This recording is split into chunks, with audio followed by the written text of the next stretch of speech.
إلى حضرة النبي المصطفى محمد صلى الله عليه وسلم، خصوصا إلى أرواح المرحوم سيد أحمد الهاشمي نفع الله بهم وبويضهم وبكم في دارين آمين.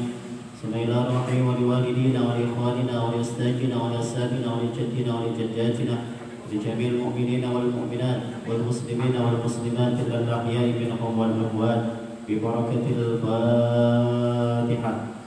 أعوذ بالله من الشيطان الرجيم. بسم الله الرحمن الرحيم. الحمد لله رب العالمين الرحمن الرحيم مالك يوم الدين. إياك نعبد وإياك نستعين اهدنا الصراط المستقيم صراط الذين أنعمت عليهم غير المغضوب عليهم ولا الضالين. اغفر لي ولوالدي آمين.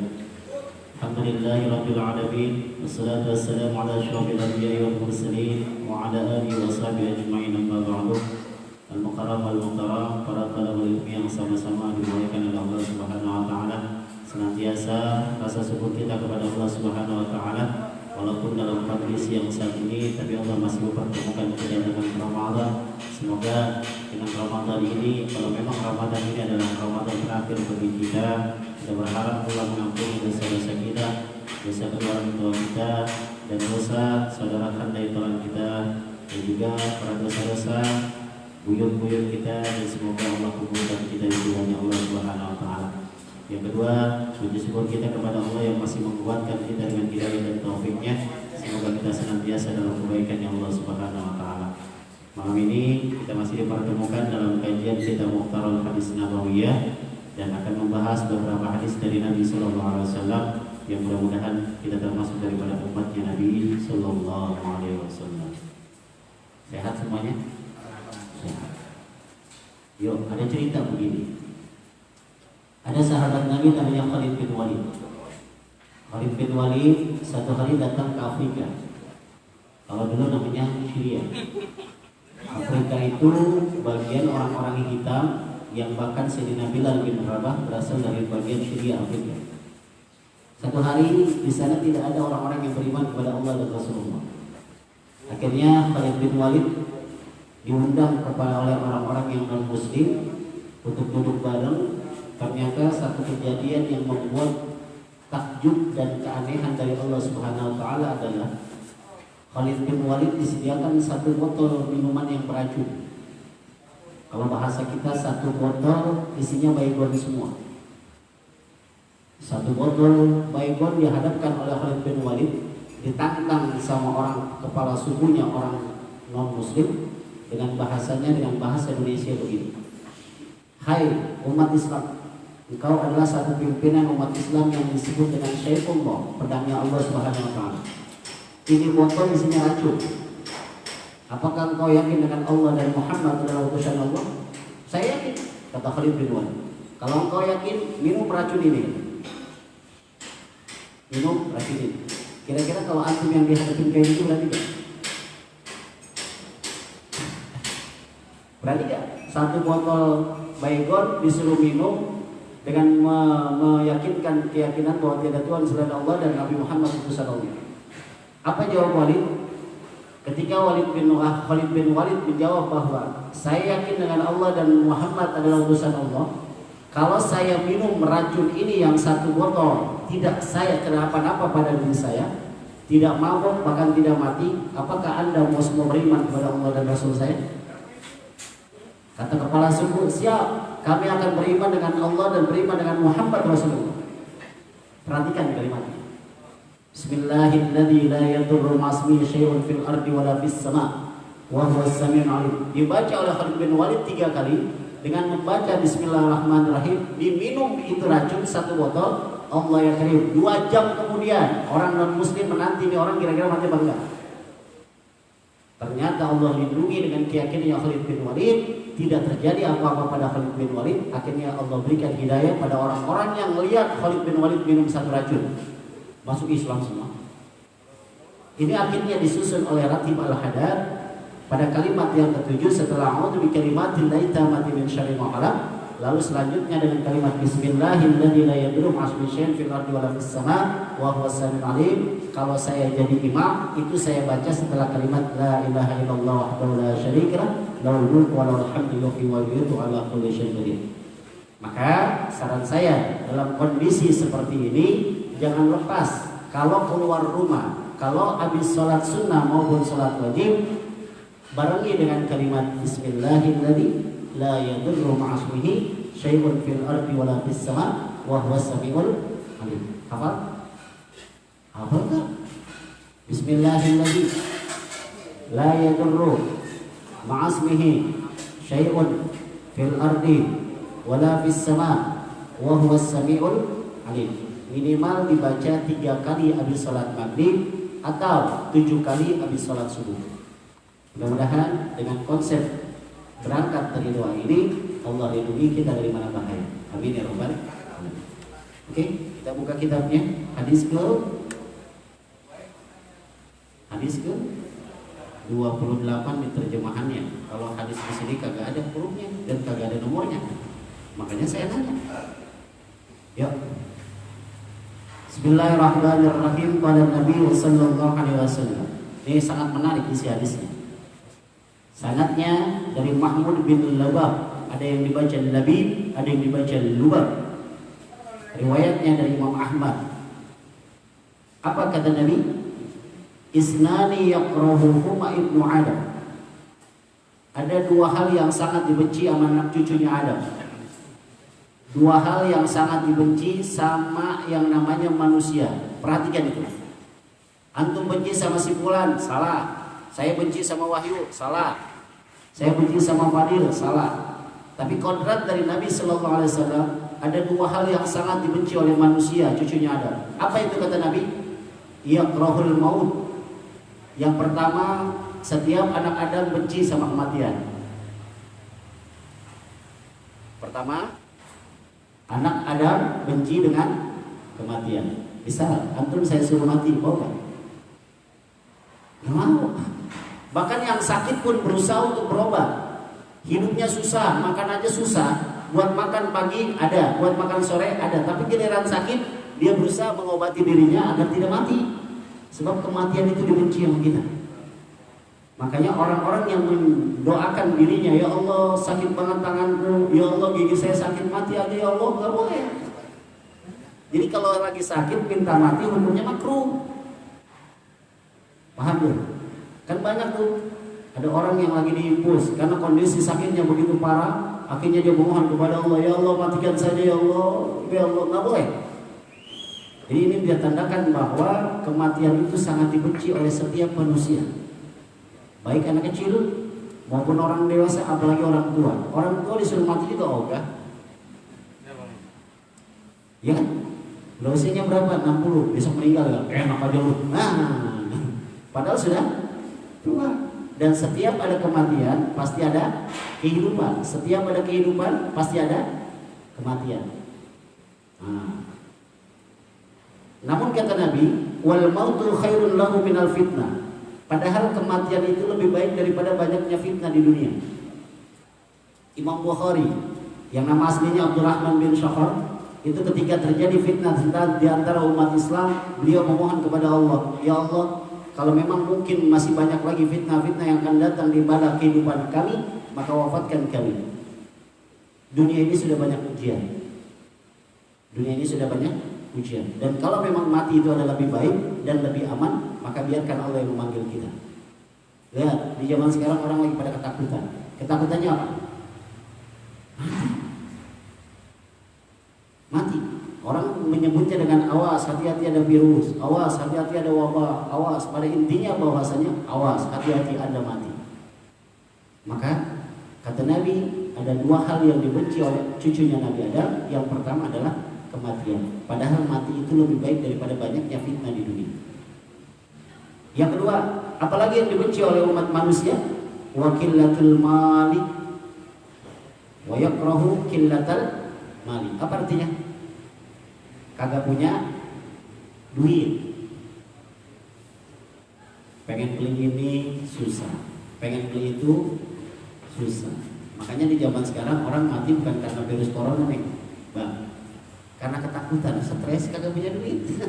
Kesono kagak boleh, di lockdown, ada yang di download jalannya, kan gitu kan. Jadi orang Orang saat ini mati bukan karena virus, karena stres. Memang kondisinya dia di rumah kagak punya duit, beras kagak punya, pengen makan susah, stres, mati. Dan kematian serta kedikitan harta atau tidak punya harta itu sangat kagak didemenin. Padahal kata Nabi dalam doanya Nabi SAW yang jarang dibaca oleh para ustadz dan para kiai, bahkan ada ustadz yang kagak berani baca doa itu. Apa kata Nabi? Allahumma ja'alni miskinan wa amitni miskinan wa jumratil masakin.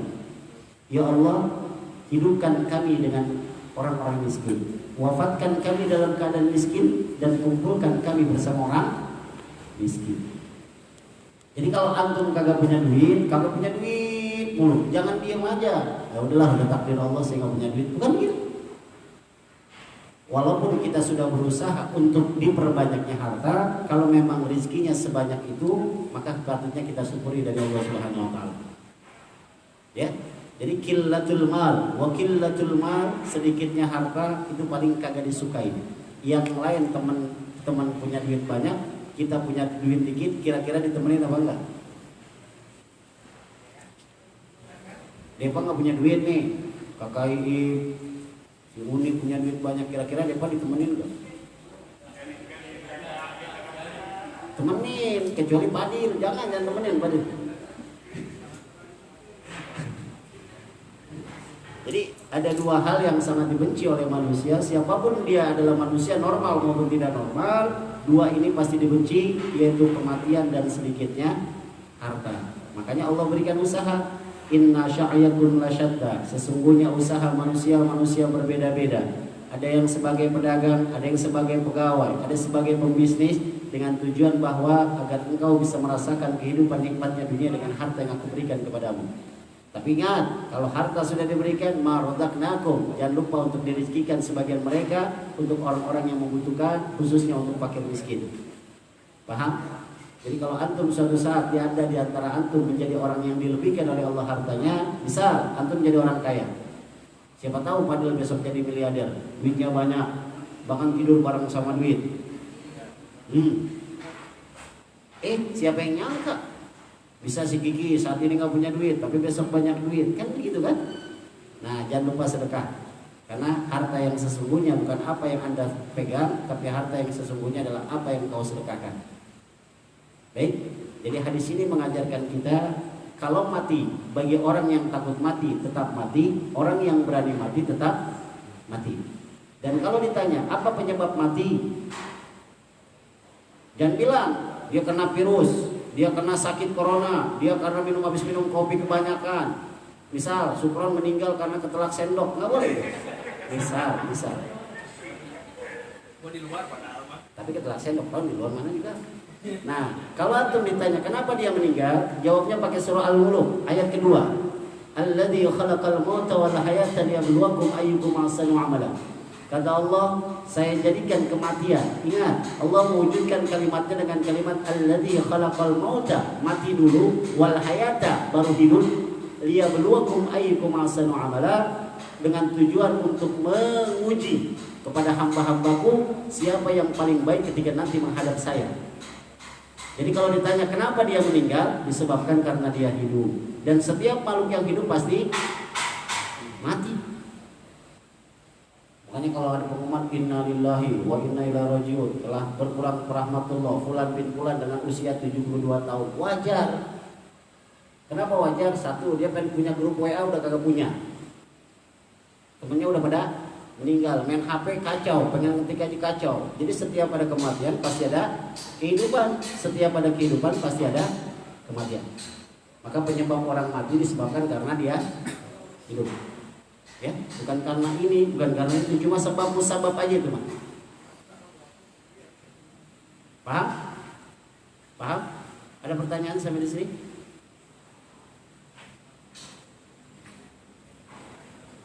Yang perempuan semua pakai masker. Antum yang laki-laki tawakalnya tinggi sama Allah Subhanahu wa taala. Enggak ada yang pakai masker. Termasuk saya enggak pakai masker. Kalau saya pakai masker ngomongnya susah. Allah Ustaz. Beda ya? Saya kalau pakai masker ngomongnya susah saya. Modal tawakal aja nih. Jadi kalau ditanya Ada orang sakit, kita ngejenguk sakit, jangan ditanya mati. Misal antum ngejenguk teman antum, sakit apa kamu sayang? Saya sakit ini, kepala saya sakit, perut saya begini. Wah, kemarin tetangga saya juga begitu, mati tahu. Itu nggak boleh. Makanya hukumnya sunnah, menjenguk orang yang sakit, sunnahnya satu, memberikan motivasi semangat hidup. Kedua, jangan ditakut-takutin. Sakit apa? Tipes. Kemarin saudara saya mati tahu tipes. Nggak boleh. Yang ketiga, nggak boleh ngejenguk lama-lama. Orang sakit dijenguk nggak boleh lama-lama. Mungkin dia pengen istirahat, mungkin dia pengen minum obat, gitu kan? Makanya paling kagak enak tuh sakit cuma 3. Satu, sakit gigi kagak nengokin. Kedua, sakit cantengan. Sakit cantengan, keinjek jadi berantem gitu kan. Yang ketiga bisulan tuh, jadi hinaan. Si Randy misalnya, Randy kenapa nggak sholat? Saya sakit Ustaz. Sakit apa? Bisul di mana? Di pantat. Mau bilang, pengen duduk aja susah.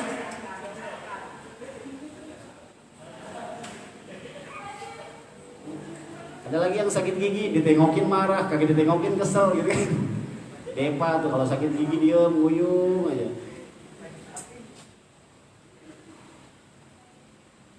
Lanjut, hadis selanjutnya. Isnani yu'azziluhum Allahu fid dunya al-baghi wa uququl walidain.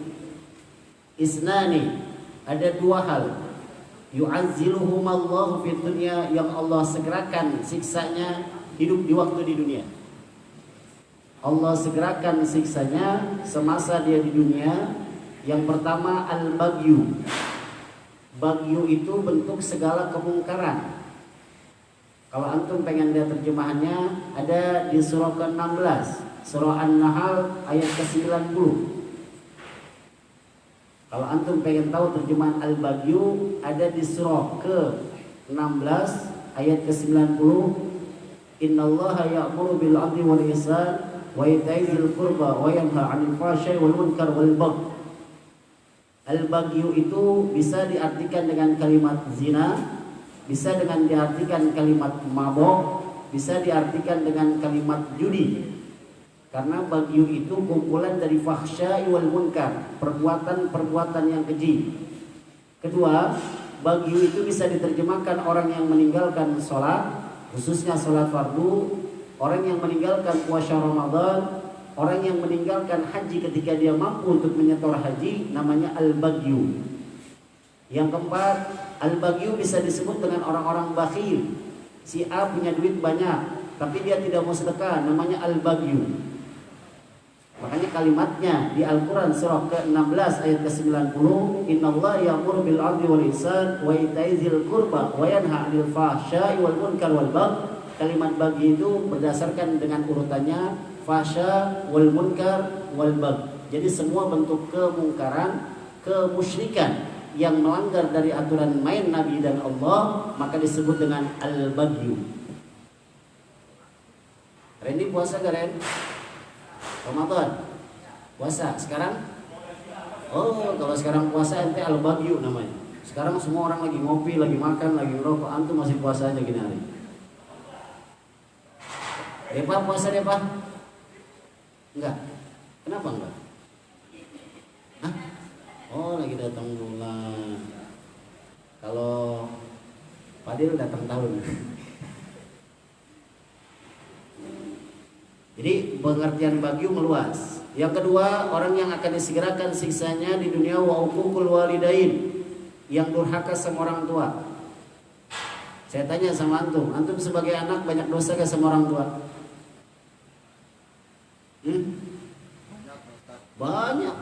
Bahkan ada hadis Nabi yang dalam Fadailul Amal. Saya tahu hadisnya ini hadis dhaif, tapi buat kelebihan buat para umat Islam, khususnya umat-umat anak-anak umat Islam, ada dalam hadis dhaifnya Nabi sallallahu alaihi wasallam, ada 3 orang yang puasa Ramadannya ibadahnya tidak diterima oleh Allah Subhanahu wa taala.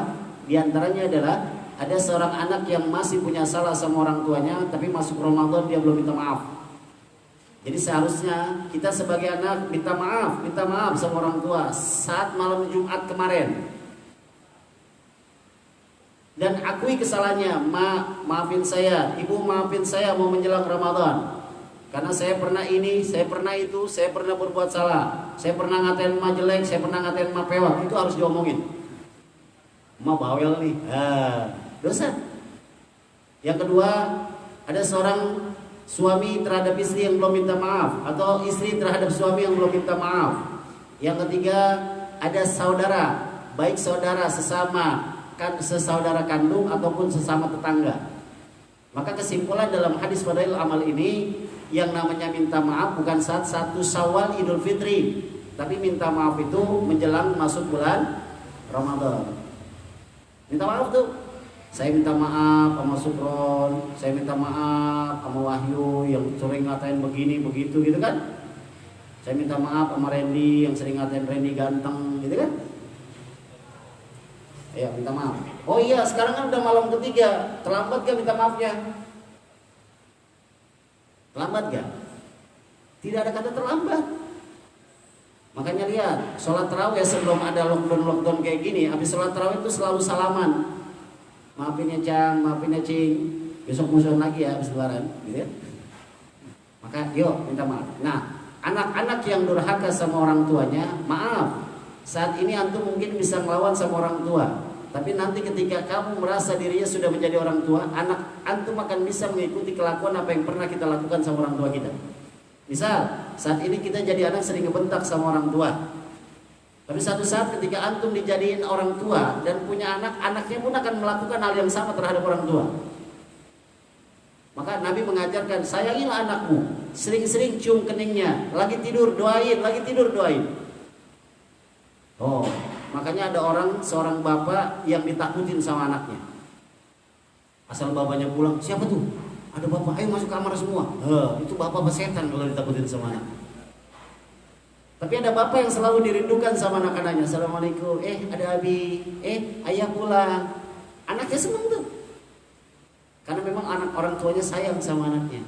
Nah yang khawatir, babanya pulang, anaknya lari. Itu serem tuh. Maka ini yang anak-anak muda, tolong ya, jadi bapak jangan suka galak. Silakan mukul, tapi jangan pernah mukul wajahnya. Ingat, apalagi antum punya anak perempuan, jangan pernah mukul wajahnya. Kalau lagi kesal, sentil kakinya atau tangannya, jangan sampai ditabuk. Ini hukum Allah mengatakan kalau ada seorang laki-laki, seorang bapak menabuk anak perempuannya, yang dikhawatir ketika dia mendapatkan suami, maka suaminya pun akan menabuk dirinya.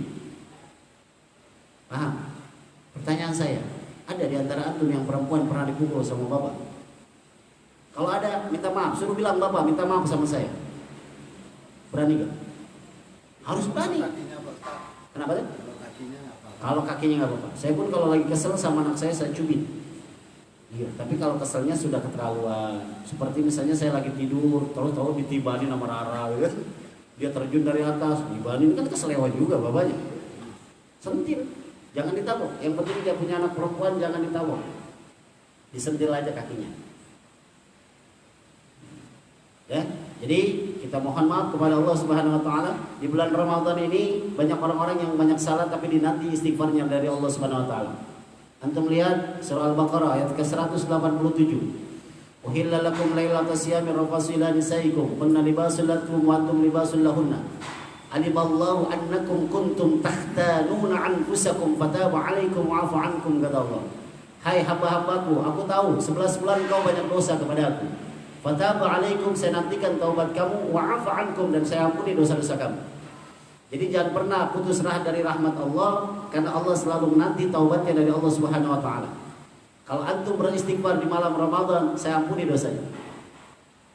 Nah, yang bahaya itu kalau ada hamba Allah yang merasa tidak punya dosa. Siapa orang yang tidak punya dosa? Orang yang tidak mau beristighfar kepada Allah Subhanahu wa taala. Paham? Paham gak? Nah, besok kalau emang antum merasa banyak dosa sama bapak, lagi sahur sekalian minta maaf. Maafin ya ma, karena anak ini paling banyak dosa sama orang tua. Emaknya lagi masak, antum lagi ngapain? Tidur. Ya kan? Emaknya udah matang masak, antum baru dibangunin ngelawan. Tinggal makan doang susah. Tinggal makan doang padahal susah. Nah, ntar sambil sahur, maafin saya, mudah-mudahan apa yang pernah saya lakukan tidak lagi saya lakukan lagi. Kenapa? Sebab Allah menanti taubatnya seorang hamba di bulan Ramadan.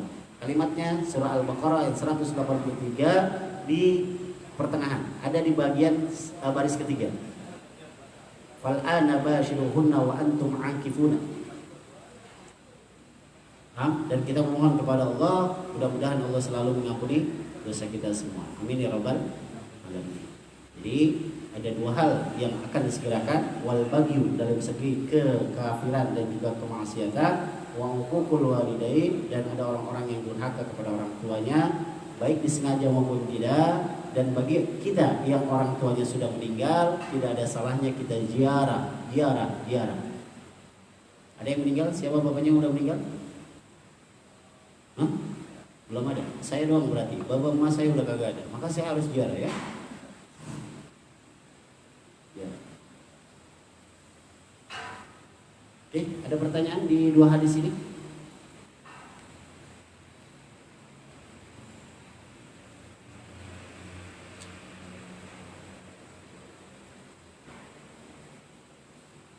Yuk, ada pertanyaan? Oke, nanya. Antum ngantuk apa kenapa sih? Hah? Ngantuk? Itu malah ngantuk. Lagi ngaji ngantuk. Antum keluar dari masjid semuanya matanya seger. Tenang aja. Ayo lanjut. Seru nih, hadisnya seru-seru. Hadisnya dari Abi Umamah, diriwayatkan dari Ibnu Ali, kata Nabi, Izdanibul kibro. Izdanibul kibro. Jauhilah olehmu sifat sombong. Nah, kibro itu sombong. Innallaha la yuhibbul mutakabbirin. Kibro itu baru sombong sekali, tapi kalau udah mutakabbirin selalu sombong dalam perbuatan apapun. Nauzubillah min. Izdanibul kibro. Ingat, bagi para antum anak-anak muda, maaf, anak muda itu ketika lagi ngaca kadang-kadang lupa lagi ketika doa bercermin.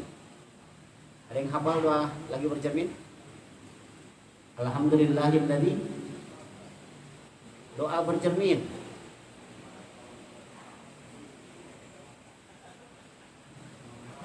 Doa ngaca.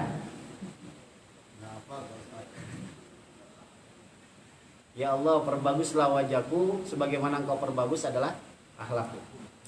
Ini mati nih mic-nya. Mati. Tes. Hidup ya. Izdanibul kibra. Jauhilah sifat sombong. Anak muda kebanyakan merasa dirinya sombong, merasa pengen hebat diri sendiri. Misal, ketika ada seorang imam yang menyombongkan dengan bacaannya, dia merasa dirinya berpahala di hadapan Allah, tapi ketika Allah tanya dahulu nanti di padang mahsyar, apakah engkau menjadi seorang ustadz, menjadi seorang imam adalah untuk memimpin para kaummu atau para umat-umat hamba-hambaku? Kata si ustadz, kata si orang-orang yang pintar, ya Allah. Kata Allah, kadzabun, Anda berdusta. Antum jadi imam bisa saja menjadi imam pengen dipuji oleh hamba-hambaku. Antum menjadi ustadz pengen hanya untuk mencari kehidupan materi. Sebab ada 3 orang yang merasa dirinya calon masuk surga ternyata masuk neraka. Ini harus hati-hati. Ada 3 golongan yang dia sangka bahwasanya dia calon masuk surga. Bahkan orang-orang hamba yang dia meninggal, saudara-saudaranya, lantas tetangganya menganggap dirinya masuk surga, ternyata masuk neraka. Siapa mereka? Yang pertama kata hadis Abu Hurairah bahwa seorang alim ulama, seorang ustadz, seorang kiai, ketika ditanya tujuan apa kamu mengajar, tujuan apa kamu memimpin umat hamba-hambaku, ya Allah, semua ustadz hampir jawabnya saya ingin mewujudkan mereka menjadi anak yang pintar, menjadi anak yang soleh, dengan tujuan lillah. Apa kata Allah? Kadzabun, Anda berdusta wahai ustadz. Anda mengajar hamba-hambaku dengan tujuan materi. Anda ingin menjadi orang terkenal, Anda ingin dipuji oleh hamba-hambaku, maka masuklah engkau dalam neraka. Yang kedua, ada orang kaya yang selalu memberikan sumbangan. Dia menyangka bahwasanya sumbangan itu lillah. Kata Allah, kadzabun. Antum memberikan sumbangan dengan tujuan untuk dipuji. Lihat, maaf, kalau antum menjadi orang politik, setiap sumbangan pasti akan dipublikasikan. Tujuannya, yuk biar tenar, yuk biar terkenal, yuk biar disangka solidaritasnya tinggi. Apa yang terjadi kata Allah? Masuklah ke dalam neraka. Yang ketiga, ada orang yang punya jabatan, yang punya kehormatan sebagai pemimpin. Apa yang kau lakukan ketika engkau aku jadikan seorang pemimpin? Ingat, pemimpin itu banyak. Ada pemimpin rumah tangga, pemimpin warga, RT, RW, bahkan sampai presiden ditanya, untuk apa engkau aku jadikan pemimpin? Dan para pemimpin menjawab, saya ingin membenahi dari hak yang menjadi yang batil dan mencegah daripada perbuatan keji. Kata Allah, kadzabun. Anda jadi pemimpin hanya untuk mengkhianati daripada hamba-hambaku. Masuklah kepada dalam neraka. Hadis ini diriwayatkan dari Abu Hurairah. Bahkan Abu Hurairah dalam kisahnya menyampaikan hadis ini sampai pingsan 3 kali. Pingsan. Nah, saya minta tolong sama antum. Kalau antum besok melihat saya ada di neraka, tolongin saya. Tolongin saya. Makanya ada makna daripada virus corona. Kenapa Ustaz suruh keluar dulu dari masjid? Kenapa pengajian dihentikan dulu? Mungkin ada yang salah dari Ustaznya. Ada yang salah dari Ustaznya. Kenapa? Sebab sudah banyak materialistis yang dituju daripada ahli ibadah kepada Allah Subhanahu wa taala. Nah, kata Nabi, istanibul kibra. Siapa yang membuat sombong? Ada 4 golongan yang menjadikan sombong. 1, orang yang sombong yang pertama adalah orang yang punya jabatan. Kedua, orang yang punya ilmu. Ketiga, orang yang punya harta. Punya jabatan, punya ilmu, punya harta. Yang keempat, yang ditambah ketaatannya kepada Allah Subhanahu wa taala. Ini yang kita kagak sadar. Antum dulu gak senang dengan baca Quran, tapi suatu hari antum jadi senang dengan baca Quran. Hati-hati, setan gampang kegodanya. Tidak ada yang paling baik kecuali saya. Antum dulu kagak senang baca sholat tahajud, tahu-tahu antum ntar malam sholat tahajud, terdetak di dalam hati. Tidak ada yang paling hebat di antara orang lain di kampung ini kecuali saya. Hati-hati. Bertambahnya taat, bertambahnya sombong. Kalau antum pengen melihat dialognya antara Allah dengan iblis, ada di surah Al-A'raf. Antum lihat surah ke-7 mulai daripada ayat ke-12 sampai terakhir. Mana akan tasjuda iji amarku. Lihat dialognya iblis dengan Allah, syaratnya cuma satu, ya Allah. Ada hamba-hambamu yang tidak bisa saya goda cuma 1 orang. Illal mukhlasin. Hanya hamba-hambamu yang ikhlas yang tidak akan bisa saya goda. Maka kata Nabi, istanibul kibra. Apa itu sombong? Yuk kita definisikan. Sombong itu adalah tidak mau menerima kebenaran dan selalu meremehkan orang lain. Itu sombong. Fadil jadi imam, tahu-tahu saya datang. Fadil lagi jadi imam, udah gak ada yang masjid. Udah biarin aja dia sendirian. Saya menyombongkan diri depan Fadil. Itu namanya sombong. Bisa apa sih Fadil? Nah, sombong tuh. Ada orang yang dinasihati kebenaran, ngaji yuk. Apa yang dijawabnya? Ngaji lagi, pintar juga kagak. Sombong. Orang yang disebut sombong adalah, ingat, orang sombong itu menolak kebenaran dan meremehkan orang lain, itu sombong. Makolahnya, la tahtakir man dunaka wa likulli syai'in madiyah. Dan pernah meremehkan sesuatu karena setiap sesuatu punya kelebihan. Mungkin Fadil nggak bisa yang namanya dia belajar matematika, tapi satu sisi dia bisa pelajaran IPA. Kakak Iip nggak bisa yang namanya pelajaran yang lain, tapi pelajaran tafsir dia bisa. Randy nggak bisa matematika, nggak bisa juga semua pelajaran. Salah ya? Bisa Randy. Ya atau Randy, dia soalnya ada 10, bisa dijawab 15 sama dia. Kan yang 5 ngarang Maka jangan sombong. Maaf, kadang-kadang seorang guru lebih sombong dibanding muridnya. Misal ada murid yang bertanya, Pak, saya pengen nanya, apa jawaban guru? Kamu segitu aja nggak bisa, coba lihat bukunya. Padahal dia nggak bisa jawab. Ya, kalau saya dulu sekolah ketika ditanya apa yang dimaksud dengan ini, Bapak tahu gak jawabannya? Tahu. Kenapa kalau sudah tahu nanya saya? Ya. Oke. Apa kata Nabi? Fa innal abda la yajalu yatakabbar. Maka sesungguhnya seorang hamba yang senantiasa sombong. Salat sombong, ngeluarin harta sombong, jalan sombong. Jalannya aja orang sombong bisa kelihatan. Antum tahu jalannya orang sombong? Tidak pernah mau menengok ke bagian bawah. Jadi kalau jalan Wala tamsi fil ardi marha innaka lan tahrikal arda lan tablughal jibala tula. Orang-orang sombong itu kalau lagi jalan mendadak ke bagian atas. Kalau antum menjadi orang susah, itu kagak bakalan ditengokin. Hei, bapak mau kemana? Orang susah nggak boleh jalan. Bosan negara. Itu orang sombong. Orang sombong. Nauzubillah min dzalik. Maka kata Allah, wala tamsi fil ardi marha. Antum jangan sombong jalan di muka bumi. Kalau antum pintar jangan sombong. Jangan merasa pintar. Yang merasa itu bikin sombong. Ingat, segala sesuatu yang merasa sombong. Hatta yaqul Allah Ta'ala lil malaikati. Kalau ada seorang hamba yang selalu sombong sehingga Allah ngumpulin malaikatnya dan Allah berfirman kepada malaikat, malaikat sini.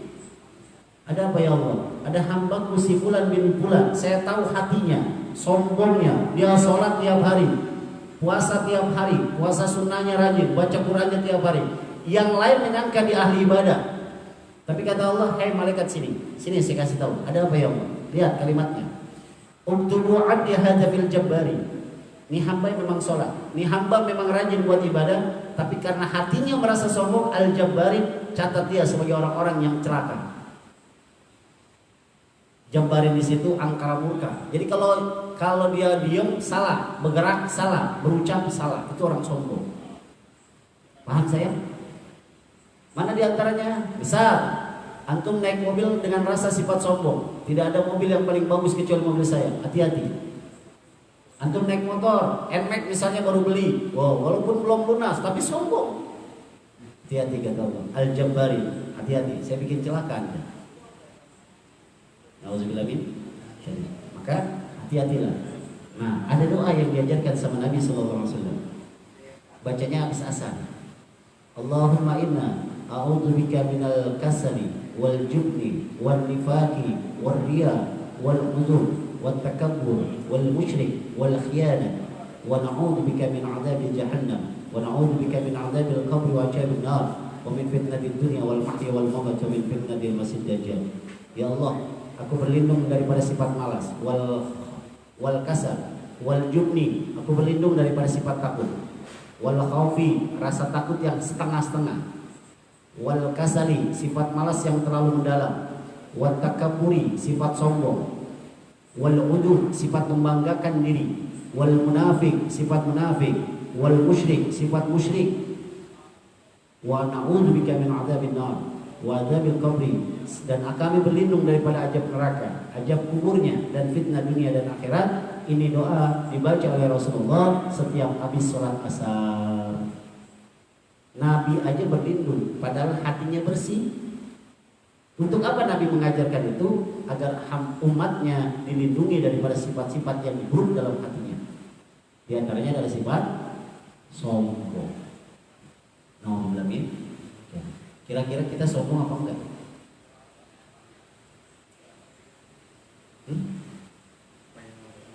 Antum kuliah dapat IPK paling tinggi, kira-kira antum sombong enggak?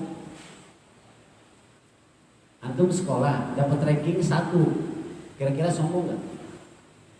Oh, kalau Fadil enggak, dia ranking 2 nggak sombong, sebab emang muridnya 2.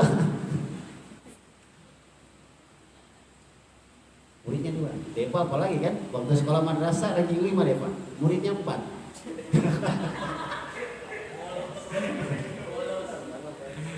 Ya, satunya. Antum tegang banget atau ngantuk ya? Tenang lah. Maka berlindunglah kepada Allah Subhanahu wa taala daripada sifat sombong. Kenapa? Sebab iblis dilaknat oleh Allah disebabkan karena sombong. Wa iz qala rabbuka lil malaikati inni jailun fil ardi khalifah, ketika sudah jadinya Nabi Allah Adam, wa iz qulna lil malaikati isjudu li Adam fasajadu illa iblisa aba wastakbara. Semua malaikat sujud kecuali iblis, aba wastakbar, karena dia menyombongkan dirinya di hadapan Allah Subhanahu wa taala. Dan iblis dilaknat gara-gara sombong. Apalagi kita, apa yang disombongin? Apa yang disombongin? Nggak ada. Ada preman, tatonya banyak, sombong banget kalau jalan. Seakan-akan dia paling hebat dan ditakutin sama orang. Tanya aja, bang, abang preman? Iya. Berani gak bang lawan semut belentong? Tahu gak semut belentong itu? Yang bersayap. Tahu? Digigit, kira-kira kesakitan gak? Sakit. Ada orang merasa sakti, kagak mempan dibacok, kagak mempan ditembak, Allah kasih ngantuk, apa yang terjadi? Lemah. Oh, makanya Randy aja tuh udah mana apa aja Randy ngantuk. Oh, tidak. Nah, yang dikhawatirin kalau kita sudah dicatat oleh Allah Subhanahu wa taala, dicatat di hadapan para malaikat, kata Allah, "Uktubu 'abdi hadza fil jabbari." Hai malaikatku, catat nih orang sombong banget. Hati-hati nih orang sombong banget. Apa itu sombong? Meremehkan orang lain dan menolak kebenaran, namanya sombong. Nauzubillah min. Sampai sini ada pertanyaan?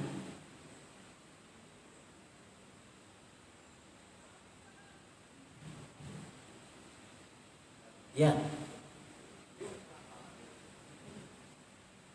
Udah, tolong udah.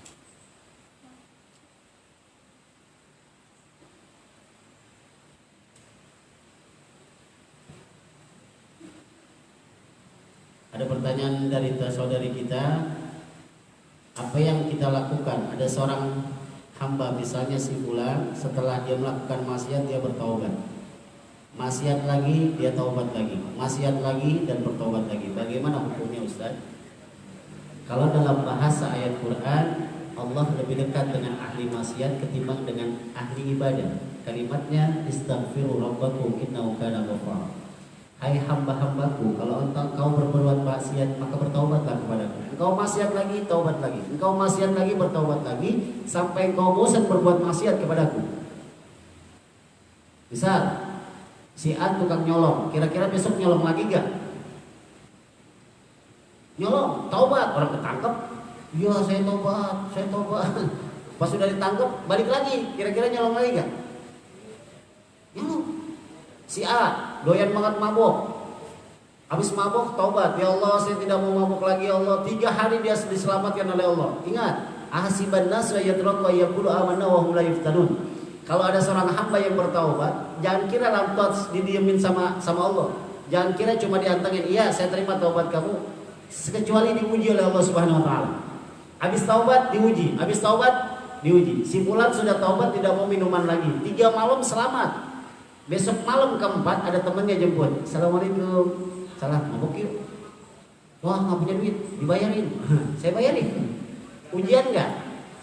Maksiat lagi, taubat. Nah, ada orang yang taubat imannya dikembalikan, ada orang yang taubat imannya tidak dikembalikan. Ntar, tentu kita akan bahas satu hari. Ada namanya malaikat hafadzah. Itu ada disebutkan di Al-Quran, satu-satunya malaikat hafadzah. Malaikat yang menjaga daripada hambanya, khususnya umatnya Nabi Muhammad SAW yang masih punya iman. Apa fungsi malaikat hafadzah? Di bagian kepala itu ketika ada si fulan, misalnya dia sering salat, dia sering ngaji, dia sering baca Quran, lantas dia berbuat maksiat, maka saat maksiat imannya diperintahkan oleh Allah, oleh malaikat hafadzah dicabut dulu sebentar.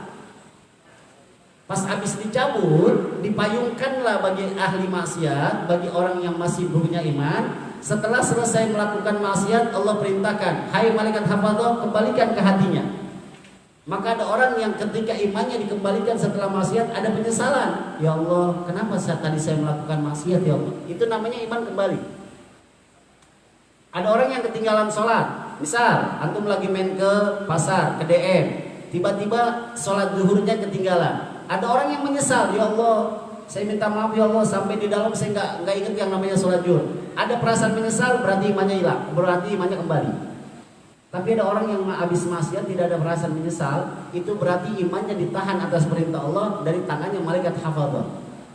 Jadi kalau antum punya maksiat lagi, taubat lagi, maksiat lagi, taubat lagi. Boleh itu. Bahkan saya pernah punya murid, ketika saya masih ngajar di Ki Hajar Dewantoro, ketemu sama murid saya anak kelas 2 SMA. Tiap malam, naudzubillah, si fulan mabuk. Sekolah tidur, matanya merah. Sama guru yang lain tidak dihiraukan. Sama guru yang lain sudah dijauhkan.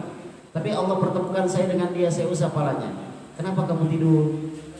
Teman-temannya yang bilang, Pak, dia sering mabuk Pak kalau malam. Akhirnya saya berdialog dengan dia, saya tanyakan, jam berapa antum mabuk? Jam 11. Berarti sudah masuk sholat isya. Saya pesankan sama dia, sebelum antum mabuk, sholat. Jadi kalau antum mabuk jam 11, setidaknya jam 9 sholat isya. Terus pulang jam berapa? Jam 4 Pak. Oh jam 4, tungguin aja subuh. Ntar pulang mabuk, kamu mandi, sholat subuh. Besok ketemu lagi dengan saya. Pasti saya akan beritakan, yuk jam 11 kamu mabuk. Sebelum mabuk sholat isya. Setelah mabuk sholat subuh. Allah kasih jalan yang terbaik. Dia diberhentikan oleh Allah untuk dalam hal mabuk, sholat tambah rajin. Jadi kalau ada yang bertanya, bagaimana kalau si A maksiat taubat lagi, maksiat lagi taubat lagi, maksiat lagi taubat lagi, sampai engkau bosan berbuat maksiat kepadaku, kata Allah. Dan tidak ada pintu. Selama hamba itu fataba alaikum, dia mau bertaubat, saya akan terima taubatnya dari Allah Subhanahu wa taala.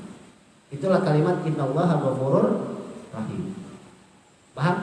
Bahkan ada dosa yang tidak diampuni, cuma satu. Semua dosa diampuni kecuali satu. Apa itu? Asyirku billah, syirik kepada Allah Subhanahu wa taala. Ini yang harus kita hati-hati. Ya, banyak orang yang dagang pengen laris pakai apa? Jimat. Dia datang ke saya, saya pengen jualan nih. Gimana caranya biar cepat habis? Gitu kan? Maka saya akan kasih saran sama dia, Pak, biar cepat habis bagiin aja. Bagiin. Hah? Kenapa? Kan pertanyaannya gitu kan? Gimana cara jualan biar cepat? Jadi jawaban saya apa? Bagiin. Gitu. Jangan sampai punya datang ke tempat seseorang, nih saya kasih jimat sesuatu buat penglaris. Nauzubillah. Kelihatannya memang kita beriman, kita sholat, kita puasa Ramadan, tapi kalau sudah yakin dengan satu hal, nih ada benda yang ada di kantong saya, itu yang dikhawatirkan di hadapan Allah, kita termasuk orang yang syirik kepada Allah Subhanahu wa taala. Nauzubillah min syirik. Terakhir, baca hadisnya. Ij'alu min salatikum fi buyutikum wa la tattakhiduha qubura. Ini kesempatan kita di waktu lagi lockdown. Hadis ini kita pakai. Kata Nabi, ij'alu, jadikanlah olehmu min salatikum, daripada salat-salat sunnahmu, fi buyutikum, di rumah kamu masing-masing. Ingat, Nabi nyuruh salat sunnah di rumah. Nabi nyuruh salat fardu berjamaah. Tapi dalam kondisi lockdown kayak gini, ini kesempatan kita buat menghidupkan rumah-rumah kita dengan sholat. Bahkan nanti kita akan menemukan hadis, nawwiru buyutakum bitilawatil Qur'ani was sholat. Terangilah rumah kamu dengan bacaan Quran dan sholat. Terus, wala tattakhiduha qubura. Kalau ada rumah yang kagak pernah ada orang yang sholat, di rumah kagak ada yang pernah baca Quran, itu dianggap kuburan oleh Allah Subhanahu wa taala. Maka lihat, ada rumah yang cakep, rumahnya bertingkat, tapi kelihatannya serem. Kemungkinan di dalamnya ada penghuni-penghuni yang jarang sholat dan jarang baca Quran. Tapi lihat, ada orang yang cuma rumah kontrakan, cuma satu kamar, masuk ke belakang udah kamar mandi gitu kan. Tapi dilihatnya adem. Kemungkinan di dalamnya ada orang yang sholat dan juga ada orang yang baca Quran. Yuk, kesempatan bulan Ramadan, perbanyak sholat sunnah di rumah dan perbanyak baca Quran di rumah. Gak usah banyak-banyak baca Quran, 1 hari 5 juz. Hah? Kenapa emang? 1 hari 5 juz. Antum? Kalau emang 5 juz nggak sanggup, minimal 1 juz. Nggak sanggup juga 1 ain. Ustaz, saya nggak sanggup juga ya Ustaz 1 ain, 1 ayat. Alif lam mim. Sadaqallahul adzim. Tutup. Kenapa? Yang penting baca Quran. Maka berikan kesempatan Ramadan ini, jangan pernah terhenti buat baca Quran. Gimana kalau kondisi wanita yang lagi sedang haid, setidaknya antum zikir dengan zikir Quran. Baca ayat-ayat yang dihafal. Kalau antum hafal dari surah Al-Amma Yatasaalun, maka baca dari Amma Yatasaalun sampai ketemu An-Nas. Kalau antum hafal, misal surah Al-Jumu'ah, surah Al-Muluk, surah Ar-Rahman, baca, hafal. Kalau lagi haid. Kalau laki-laki tiada hari tanpa baca Al-Quran. Hati yang diterangi dengan Al-Quran, maka Allah akan jaga daripada hal-hal yang buruk. Maka hadis ini bisa dipakai saat ini dengan bahasa lockdown. Jadikanlah rumah kamu sebagai tempat sholat sunnah kamu, dan juga jangan jadikan kuburan, karena orang yang di rumahnya tidak pernah sholat dan baca Quran, maka dia termasuk dianggapnya kuburan. Antum tahu gak? Kalau antum lagi baca Al-Quran di rumah, itu penduduk malaikat dikasih tahu sama Allah, hai malaikatku, sini. Ada rumah yang bercahaya dilihat dari penduduk langit. Rumah siapa? Tanya, siapa dia? Lihat, koreksi dia, lagi ngapain? Akhirnya malaikat itu turun atas perintah Allah yang perjalanannya 500 tahun dari langit menuju bumi. Ya Allah, ternyata ada si Fulan bin Fulan lagi sedang baca Quran. Dari surah ini ke surah ini. Yuk, berkahi rumahnya, berkahi rumahnya. Jadi orang yang rumahnya baca Quran didoain oleh para malaikat. Maka rugilah kalau antum punya rumah bagus banget, rumahnya bagus, tapi jarang baca Quran. Yang kedua, kalau rumah antum ngontrak, ingat, rumah antum ngontrak, lantas ada orang kontrakan yang baca Quran, itu jangan hanya dibilang yang mendapatkan pahala cuma orang-orang yang kontrak, yang punya kontrakan pun dapat pahalanya. Dan sebaliknya, kalau antum punya kontrakan, maka orang kontrakan itu kagak sholat, maka orang yang kagak sholat itu termasuk yang punya rumah pun dapat imbasnya daripada orang-orang yang kontrak kagak sholat. Ini menyatakan bahwa kalau suatu saat antum punya kontrakan, saring siapa yang masuk ke dalam kontrakan kita. Dia sholat apa kagak? Dia puasa Ramadan apa kagak? Sebab apa? Itu menjadi pertanggungjawaban bagi yang punya rumah. Gitu. Ya udah ya, udah sholat. Amin. Itu lagi duduk, sholat.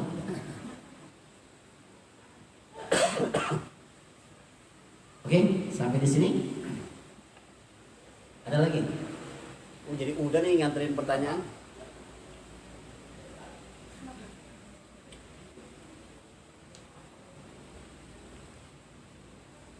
Ada pertanyaan lagi, Ustaz, kalau percaya dengan tanggalan Jawa, ini termasuk syirik apa kagak? Yang kedua, hadis ke-31, seorang pekerja muslim yang taat tapi bekerja di rumah orang kafir. Apakah rumah orang kafir itu mendapatkan rahmat? Kalau orang yang percaya dengan tanggalan-tanggalan selain tanggal yang ada, ini hanya bahasa adat. Bahkan saya pernah belajar ilmu matematikanya Jawa, yang perkawinan antara si Fulan dengan Fulana itu namanya disatuin, dihitung sama tanggalnya. Angka misalnya Padin sama Maimunah, Padil sama Maimunah, begini, kalau ketemu ya udah, nggak boleh, gitu tuh. Nah, kalau bahasa tanggalan Jawa bahasanya namanya bahasa kejawen. Yang si A dengan si A ini harus disatukan, dan ini biasanya berlaku bagi orang-orang yang usianya di atas 80-an. Dan mudah-mudahan kalau orang Jawa saat ini lebih modern lagi, sudah kurang yakin dengan penanggalan-penanggalan seperti ini. Percaya atau tidak dikatakan sebagai syirik, sebab ini adalah adat, ada adawah. Misal si Depa dengan si siapa kira-kira Depa?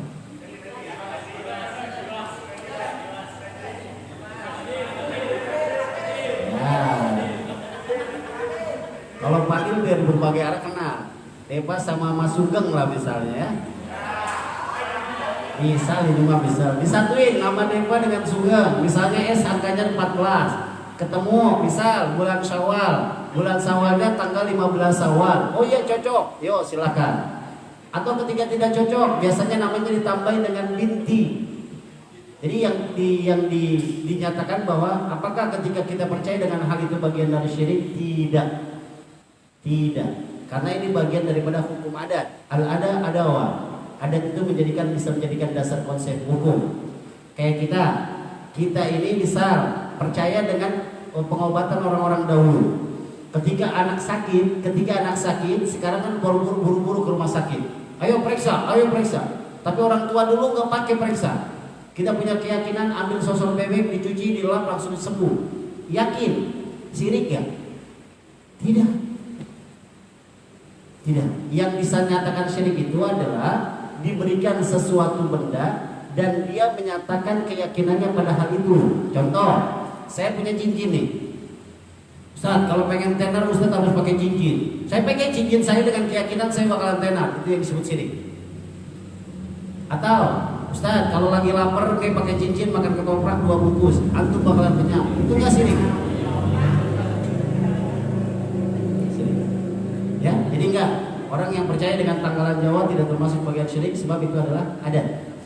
Yang kedua, hadis ke-31, seorang pekerja muslim yang bekerja di rumah orang kafir, apakah rumah orang kafir itu mendapatkan rahmat? Bicara kafir dengan bicara orang-orang muslim, ini adalah cuma perbedaan satu. Kenapa disebut dengan kafir? Kafara yukaffiru takfira, orang yang tertutup dari kebenaran.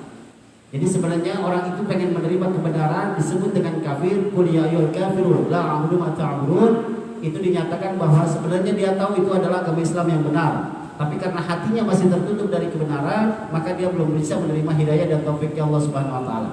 Lantas ada seorang pembantu yang misalnya dia kerja di tempat orang-orang non-muslim. Selama orang muslim itu tidak melanggar aturan, bisa di dalamnya ada anjing, di dalamnya ada babi, maka rahmat itu selalu akan turun kepada orang-orang muslimnya saja. Tidak turun pada tempatnya, tapi turun pada orangnya. Tidak turun pada orang tempatnya, tapi turun pada orangnya. Dan mudah-mudahan kita yang selalu dirahmati oleh Allah Subhanahu wa taala. Misal ke masjid, tempat siapa ini? Allah Subhanahu wa taala, dan mudah-mudahan orang yang masuk ke dalam masjid maka masuk dalam rahmatnya Allah Subhanahu wa taala. Makanya doa masuk masjid adalah Allahumma ftah li abwaaba rahmatik. Ya Allah, bukakanlah pintu rahmatmu kepada kami. Jadi kalau ada orang muslim main ke rumah orang kafir, maka mudah-mudahan yang mendapatkan rahmat cuma pada orangnya, tidak pada tempatnya. Dan lebih hebat lagi, kalau ada orang muslim main ke tempat ahli maksiat itu menjadi orang-orang yang baik. Itu hebat lagi. Misal si A kerjanya di tempat orang kafir, gara-gara dia masuk ke rumah orang kafir, Allah turunkan rahmat di tempatnya. Yang tadinya tidak mau menerima Islam, dia masuk ke dalam agama Islam pada gara-gara disebabkan karena si pembantu yang tadi. Paham sampai di sini? Paham? Oke, mudah-mudahan paham, dan saya rasa sudah cukup. Karena antum saya juga bingung untuk ngomong ini paham apa ngantuk, hanya Allah yang tahu. Dan mudah-mudahan setiap malam minggu kita bisa berkumpul kembali, dan untuk sholat tarawihnya mungkin saya cari informasi besok selanjutnya. Subhanakallahumma wa bihamdika asyhadu an la ilaha illa anta astaghfiruka wa atubu ilaik. Bismillahirrahmanirrahim. Allahumma shalli wa sallim wa karim ala sayyidina Muhammad wa ala ali sayyidina Muhammad. Allahumma anfa'na bima 'allamtana wa zidna 'ilman yanfa'una. Allahumma arinal haqqo haqqan warzuqna ittiba'ahu wal batila batilan warzuqna ijtinaba. Rabbana taqabbal minna innaka antas samiul 'alim wa tub 'alaina innaka antat tawwabur rahim. Allahumma ighfir lana dzunubana wa liwalidina warhamhuma kama rabbayana shighara. Allahumma inna na'udzubika minal gharaq wa na'udzubika minal junub wa na'udzubika minal jujab wa na'udzubika min syarril asqam. Rabbana atina fid dunya hasanah wa fil akhirati hasanah wa qina adzabannar. Subhana rabbika rabbil izzati amma yasifun wa salamun alal mursalin walhamdulillahi rabbil alamin. Subhanakallahumma wa bihamdika asyhadu an la ilaha illa anta astaghfiruka wa atubu ilaik. Assalamualaikum